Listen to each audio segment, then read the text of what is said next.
Halo, assalamualaikum warahmatullahi wabarakatuh. Jumpa lagi bersama saya di channel Mas Vincent.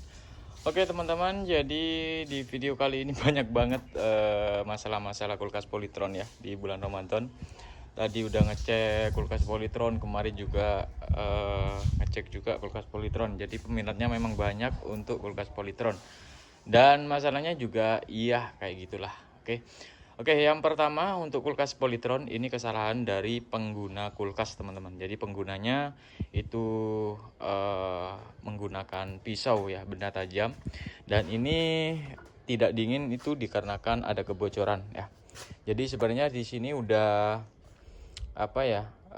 udah ada keterangan, ada warning juga ya, bahwasannya ini nggak boleh menggunakan benda tajam di bagian freezernya ya, di bagian freezernya, di bagian evaporator ini.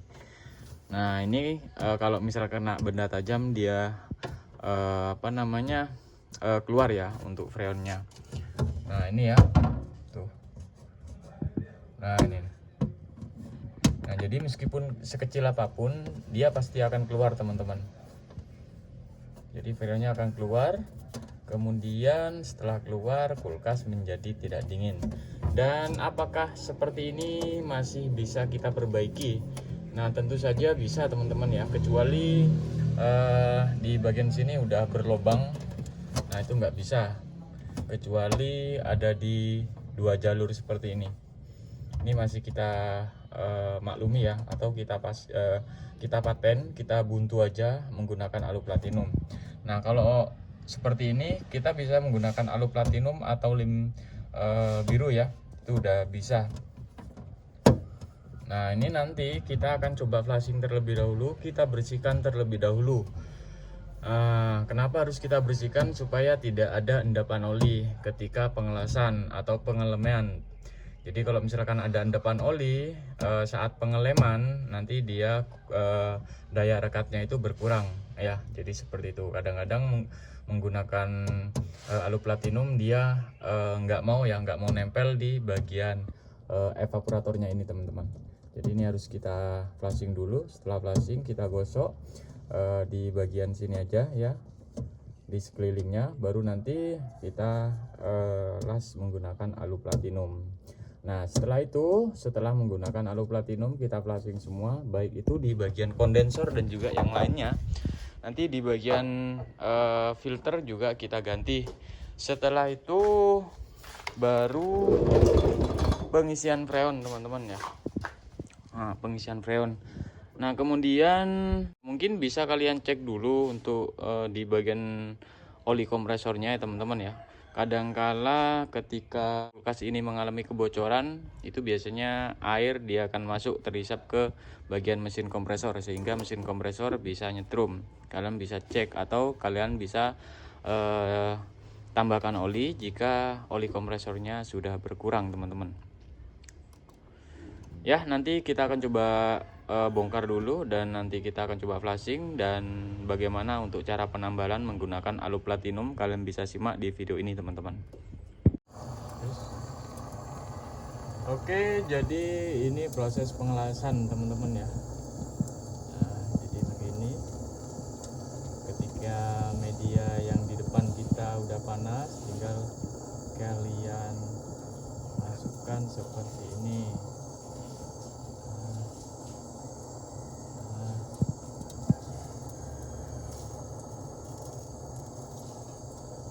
Kurang panas ini guys.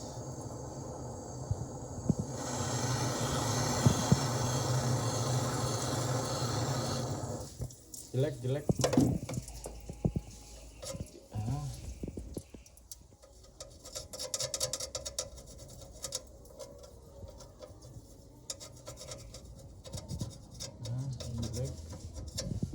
Ini masih belum nempel.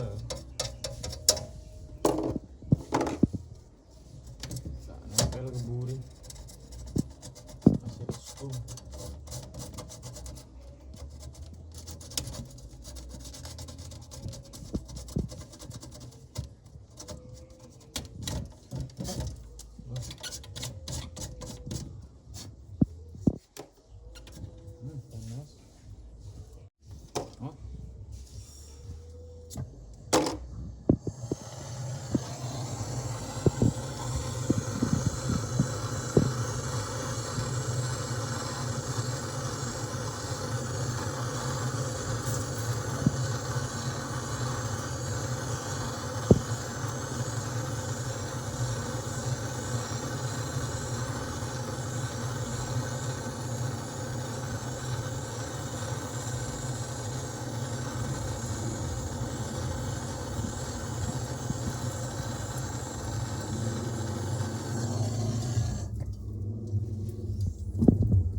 Aduh, ini kayak mau kerupus-kerupus ini guys.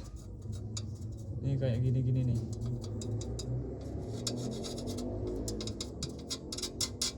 Oke, sudah.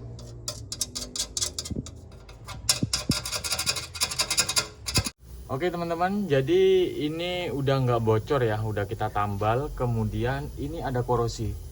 Nah, di bagian belakang ini nih. Nah nih. Nah ini.